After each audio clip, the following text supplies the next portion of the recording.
is that we as an ummah are collectively facing a crisis that is unparalleled in the history of Islam. There is no other period in our history that is equivalent to the period that we have now. And the greatest reason for that is mass communication. The reason that we are threatened now, unlike any other time, is the power that the kuffar now have in their hands to attack the Muslims in the hearts of their own homes. Everywhere we go in this world, you see all across the Muslim world satellite dishes filling the houses of the Muslims all over the Muslim world. In the poorest of houses, you will see a satellite dish outside of that house.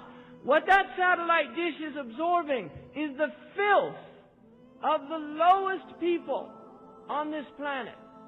It's pouring out, it is spewing out day and night filth that is polluting the minds and the hearts of our youth, of our middle age, and of our old age, day in and day out, by night and by day. Ramadan has become now a time when people watch television because the best programming, quote unquote, is now given during Ramadan in the Arab world. People are watching television in Ramadan. This is a calamity. Really, we have to realize what is happening to this ummah. The massive impact, the massive power, because it is power. There is a power in the ability to influence the minds of people. We have let the devil into our front rooms, into our bedrooms, and open it up and allow the devil to raise our children, to teach our women, to corrupt their hearts. Really, it's something extraordinary. We have now on the Arabian Peninsula young men, like gangsters from the 1950s, looking like James Dean and on Marlon Brando on the waterfront with their leather jackets and their baseball hats like Muhammad Sharif turned backward. Really, going around the Kaaba itself. And then going out and many of them don't even pray. Their parents are in praying and they're out there like they're gangsters on the street sidewalk, right? Talking and wasting their lives away, and then meandering down to the Burger King or the Kentucky Fried Chicken just opposite the King Abdulaziz Bab of the Kaaba to eat junk food that nourishes their junk minds that are a result of their junk television programs. And this is what we're creating, a society of junk people. And this is not an exaggeration, and your laughing is a sign of how serious the crisis is. Because like the Arabs say, شَرُّ الْبَلِيَّ يُضْحِكُ, the worst of things makes people laugh. We're in a crisis, and we're all sleeping. Really, we are in a deep sleep, and we have to ask ourselves, what is it going to take? How much do we have to lose of our humanity before we wake up? What is it going to take? How many children have to be sacrificed at the altar of primetime television before we wake up to what's happening to our communities, to our families, to our children, to our masjids, to our societies? How much more? How much can you take? How much can you fill your heart? With how much pollution? If Imam Shafi'i complained about losing some of the ability of his memory because he saw something haram for even a moment and maintained his glance, how much greater that we're filling our hearts with the haram day in and day out. How much greater that we have a crisis, people, and we have to wake up to the crisis and realize the weight that this ummah has. We have a great weight that's been given upon us because we are not like other people. We are not like other people, and we do not want to be like the Jews who were given the truth and turned away from the truth, and because of it, they incurred the wrath of Allah subhanahu wa ta'ala, and Allah afflicted them.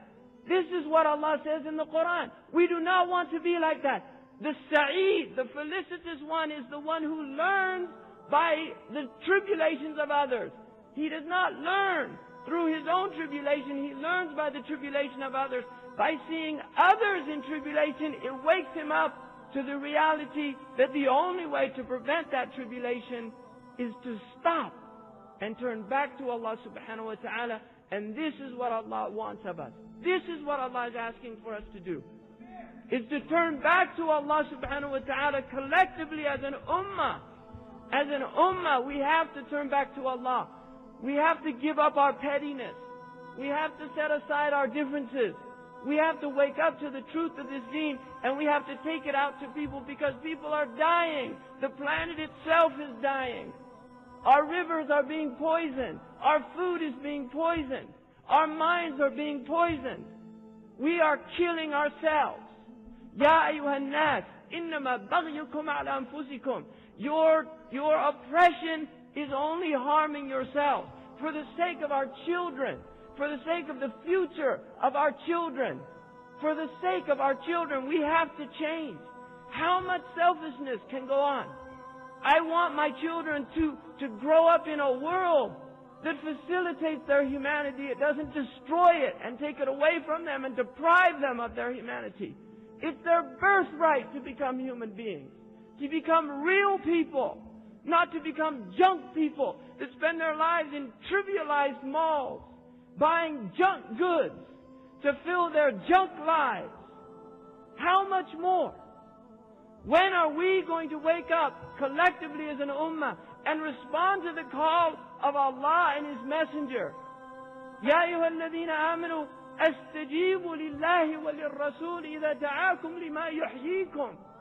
When will we answer that call? When will we respond to the call of Allah and His Messenger? Just something that will bring us to life. The implication in the ayah is, as long as we do not respond to Allah's call and to the Messenger of Allah's call, we are dead people. Our hearts are dead. Our lives are dead. And our society is a society of death. It's a society that celebrates the death of the spirit in giving life to the lowest pursuits of humanity. This is the death of the soul, because the soul can only be brought back to life by recognizing why it was created, for what it was created, and then setting out and striving to achieve that goal, recognizing that we will have shortcomings, that we will make mistakes, that those mistakes are part of our humanity, that Allah subhanahu wa ta'ala knows those mistakes because He created us to make mistakes so that we could turn to Him and He could in turn turn to us and forgive us. And this is why we were created. We were created to respond to our ubudiyyah to Allah subhanahu wa ta'ala. And the only way that a slave feels its ubudiyyah, its servanthood to Allah subhanahu wa ta'ala, is in its abject nature.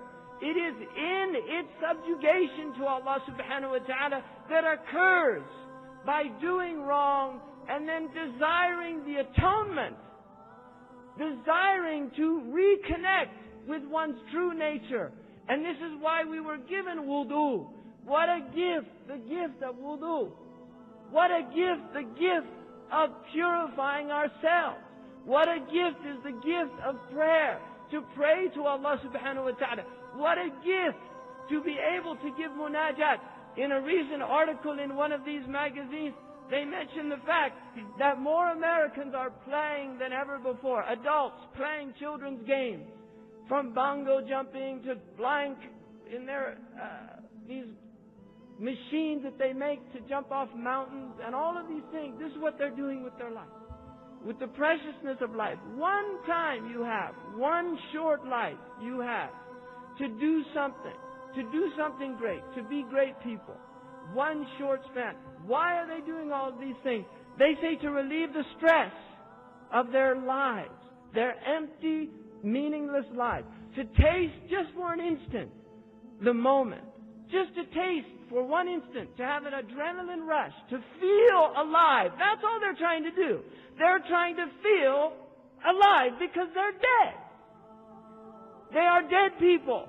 And by jumping off a bridge with rubber strings and seeing a cement sidewalk heading right for it, suddenly he feels for one moment that he's actually alive.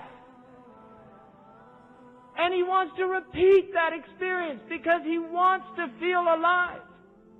But that is not the life that the human being was created for. It's not through adrenaline rushes. It's not through the rush of heroin penetrating your brain. It's not through the rush of cocaine snorted. It's not through the rush of jumping out of an airplane skydiving. It's not through the rush of being in an emergency room doing cardiac resuscitation. Those aren't the things that will make you feel alive. The only thing that will make you feel alive is to become a slave of the hayy, to become a slave of the living who never dies. And this is the challenge of the human being. And this is what we have to wake up to.